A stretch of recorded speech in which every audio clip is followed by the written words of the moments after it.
Halo semuanya, kami dari kelompok 5 dengan materi unsur serapan bahasa Indonesia. Adapun anggota kelompok kami, yang pertama adalah saya sendiri Arya Diansyah dengan NIM 076, yang kedua ada Kesya Kartini Swastilogo dengan NIM 080, yang ketiga ada David Cherlin Tailelu dengan NIM 010, dan yang terakhir ada Yolanda Pradita dengan NIM 082.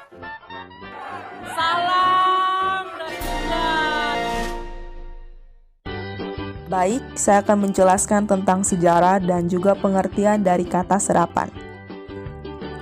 Yang pertama, saya akan menjelaskan tentang pengertian kata serapan. Jadi, menurut Kamus Besar Bahasa Indonesia, pengertian kata serapan adalah kata yang diserap dari bahasa lain berdasarkan kaidah bahasa penerima. Dalam prosesnya, kata serapan bisa mengalami perubahan fonologis atau bunyi, semantik atau makna kata, dan gramatis atau tata bahasa. Pendeknya, kosakata serapan bisa mengalami perubahan bergantung pada bahasa asal dan juga kondisi kata-kata yang tersedia. Selanjutnya, menurut para ahli. Yang pertama ada Huket tahun 1965. Menurut Huket, perubahan dan perkembangan dalam satu bahasa adalah wajar terjadi karena adanya kontak bahasa antara pengguna bahasa yang berbeda. Komunikasi langsung antar manusia yang berlainan bahasa, bahkan berlainan budaya, menimbulkan kontak bahasa yang pada akhirnya akan saling mempengaruhi. Hal tersebut disebut dengan penyerapan bahasa. Yang kedua, menurut Junanaha tahun 2010. Jadi menurut Junanaha tahun 2010, kata serapan adalah reproduksi yang diupayakan dalam suatu bahasa mengenai pola-pola yang sebelumnya ditemukan dalam bahasa lainnya. Sejarah kata serapan. Jadi kata serapan dalam bahasa Indonesia bisa berasal dari bahasa-bahasa asing atau juga berasal dari bahasa daerah tertentu. Berikut beberapa contoh asal kata serapan dari bahasa daerah. Yang pertama ialah bahasa Jawa. Bahasa Jawa seringkali kita jumpai kosakatanya yang berasal dari bahasa Jawa, baik Jawa kuno maupun Jawa baru dalam penggunaan bahasa Indonesia. Hal itu disebabkan karena bahasa Jawa tersebut digunakan oleh sebagian besar penduduk Indonesia. Bahkan bahasa Jawa merupakan bahasa terbesar di antara bahasa-bahasa daerah di Indonesia. Yang kedua ada bahasa Sanskerta.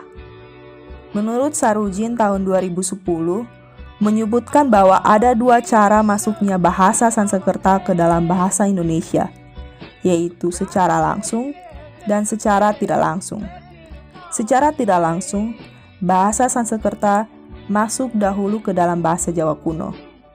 Kata-kata lama itu digunakan dalam bahasa Jawa kuno, barulah masuk ke dalam bahasa Indonesia.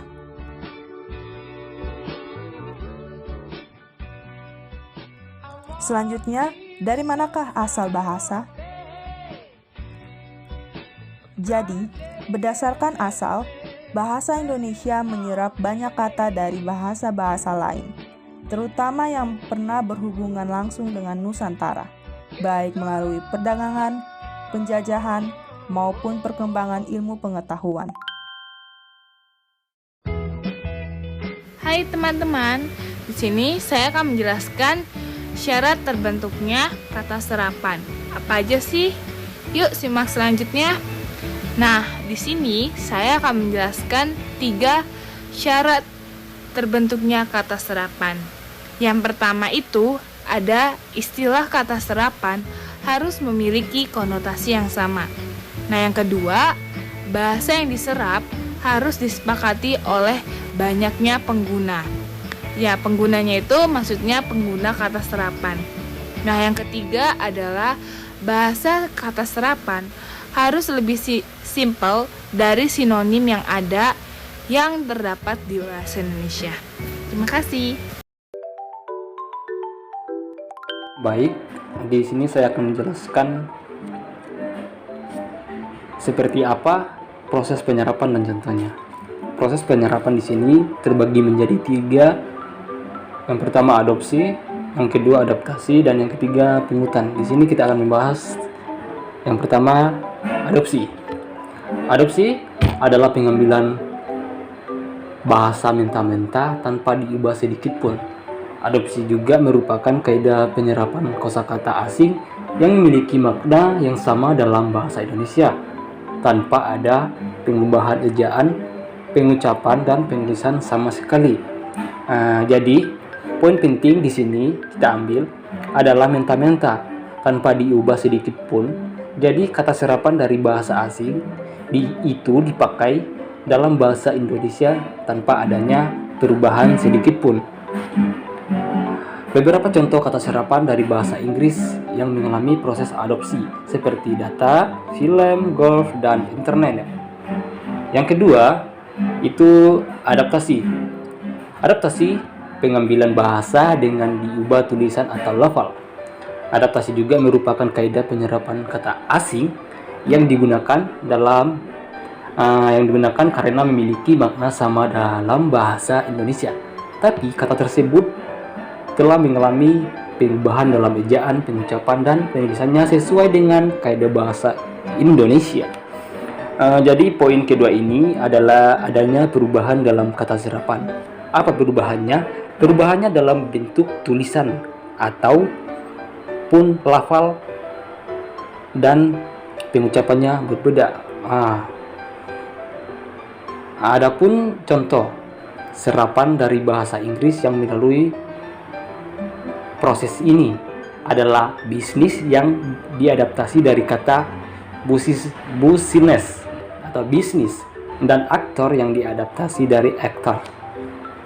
Lanjut nomor 3, yaitu pungutan. Pungutan merupakan pengambilan bahasa dengan cara penerjemahan biasanya terdapat dalam bahasa Inggris. Pungutan merupakan kaidah penyerapan kata asing dengan pungutan. Hal tersebut bisa terjadi karena pemakaian pengambilan konsep dasar pada bahasa asalnya. Selanjutnya kata tersebut dicari terjemahannya dalam bahasa Indonesia. Di sini ada contohnya. Beberapa contoh dari kata serapan pungutan dari bahasa Inggris. Di antaranya try out yang diserap dengan kata uji coba, yaitu sudah merupakan terjemahan. Dan juga ada download yang diserap dengan unduh, ini merupakan terjemahan dari download jadi unduh, dan mouse dengan tetikus. Hello?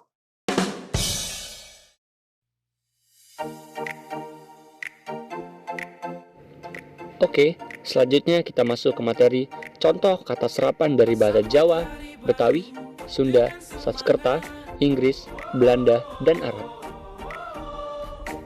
Fun fact, sebagian besar masyarakat Indonesia tidak menyadari jika kata-kata yang digunakan ketika berkomunikasi sebagian besar merupakan kata serapan dari bahasa daerah, bahkan bahasa asing.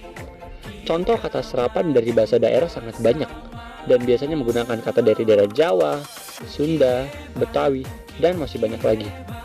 Sebagian besar digunakan secara umum dan tidak hanya untuk daerah tertentu saja. Begitu juga yang dari bahasa asing, misal yang dari bahasa Inggris, Arab, Belanda, dan masih banyak lagi. Adapun contohnya sebagai berikut.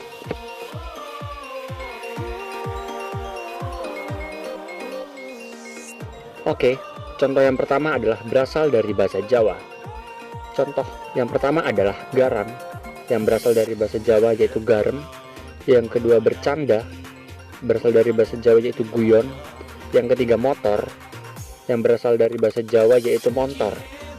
Sekian dari yang bahasa Jawa. Selanjutnya yang berasal dari bahasa Betawi. Yang pertama ada gedung, berasal dari kata gedong.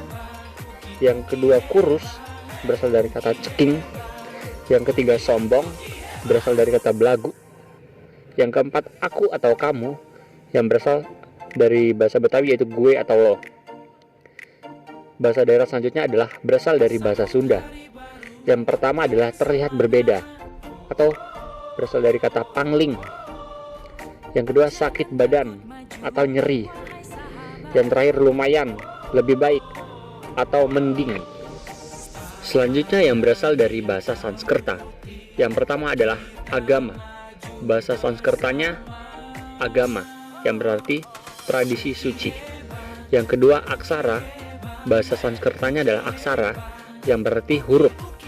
Yang ketiga adalah aneka, yang berasal dari bahasa Sanskerta yaitu aneka, artinya adalah macam-macam. Yang keempat adalah baca, berasal dari kata vaca, hanya beda di antara B dan V, artinya adalah mengartikan tulisan. Selanjutnya adalah harta, berasal dari kata arta, yang dimana hanya dari yang awal kalimat selanjutnya menjadi huruf keempat, artinya uang atau kekayaan material. Selanjutnya istana, yang berasal dari kata astana, tempat tinggal raja. Selanjutnya istimewa, yang berasal dari kata astam eva, artinya khusus. Dan terakhir adalah rupiah, yang berasal dari kata rupiah, mata uang Indonesia. Selanjutnya kita masuk ke bahasa asing. Yang pertama adalah bahasa Inggris. Yang pertama adalah akun, yang berasal dari kata account. Selanjutnya desain, yang berasal dari kata desain juga, tapi tulisannya sedikit berbeda, bacanya adalah desik n. Selanjutnya adalah fermentasi, yang berasal dari fermentation. Selanjutnya adalah inovasi, yang berasal dari kata innovation. Selanjutnya adalah keeper, yang berasal dari bahasa Inggrisnya yaitu keeper. Selanjutnya adalah kualitas, berasal dari kata quality. Selanjutnya adalah zona, yang berasal dari kata zone atau zone. Oke, yang kedua adalah berasal dari bahasa Belanda. Yang pertama adalah bangkrut, berasal dari kata bankroet. Yang kedua dansa, berasal dari kata dansen. Yang ketiga hampir, berasal dari kata ampere. Yang keempat nanas, berasal dari kata ananas. Yang kelima wastafel, berasal dari kata wastafel. Selanjutnya sablon, berasal dari kata sejablon atau siablon, J atau Y. Selanjutnya halte, berasal dari kata halte. Yang ketiga berasal dari bahasa Arab. Yang pertama ada abad, yang berasal dari kata serapan abad, yang artinya 100 tahun. Yang kedua alam, yang berasal dari kata serapan alam, artinya dunia. Yang ketiga doa, yang berasal dari kata du'a, artinya sembahyang. Yang keempat dunia, yang berasal dari kata dunia, pakai y, artinya jagat. Yang selanjutnya gaib atau gaib, ada tanda petiknya, artinya hilang atau tak nampak. Selanjutnya gamis atau kamis pakai q, artinya baju panjang. Dan yang terakhir adalah gairah, atau yang berasal dari kata serapan gahaira, artinya hasrat. Selanjutnya kita masuk ke materi contoh kata serapan yang salah atau sering salah dipergunakan atau salah pembacaan dan penulisan. Yang pertama ada sistem, yang seharusnya adalah sistem. Yang kedua ada sholat, yang seharusnya adalah tulisannya sahalat. Yang ketiga konkret, yang seharusnya adalah konkret, pakai e. Selanjutnya resiko, yang seharusnya adalah risiko. Yang kelima terima kasih, harusnya antara terima dan kasihnya itu dikasih spasi seperti di gambar. Selanjutnya adalah kualitas pakai w, harusnya adalah kualitas, tidak pakai w. Selanjutnya adalah tekad pakai t, seharusnya adalah tekad pakai d. Selanjutnya adalah atlet, yang seharusnya adalah atlet. Yang kesembilan adalah zaman pakai j, yang seharusnya adalah zaman pakai z. Dan terakhir adalah elit, tidak pakai e, yang seharusnya pakai e, elite. Sekian presentasi dari kelompok kami, kiranya bisa bermanfaat. Terima kasih.